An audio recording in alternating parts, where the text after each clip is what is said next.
By late October of 1950, the Korean War had taken a dramatic and seemingly decisive turn.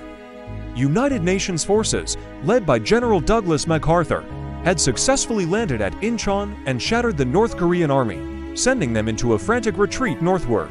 Flush with victory and ignoring clear warnings from China, MacArthur ordered a full-scale pursuit, pushing American units rapidly towards the Yalu River, the border with Communist China.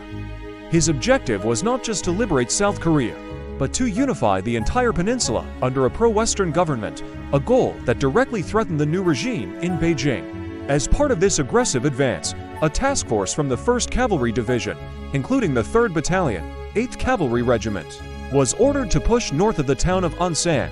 The American command, believing the enemy to be thoroughly defeated, was overconfident and dispersed its forces across the difficult terrain.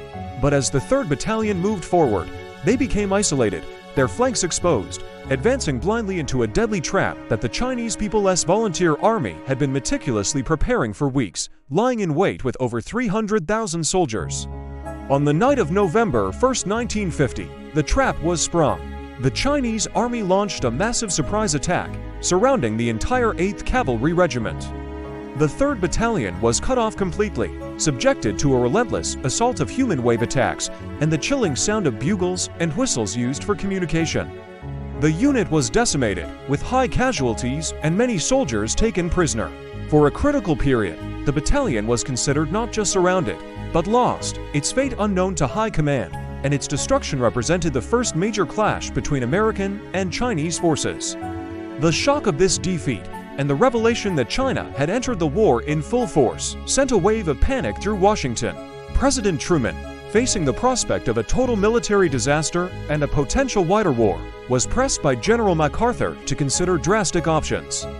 In a press conference, Truman was asked directly if the use of the atomic bomb was under consideration, and he confirmed that it was, stating that its use was always under active consideration.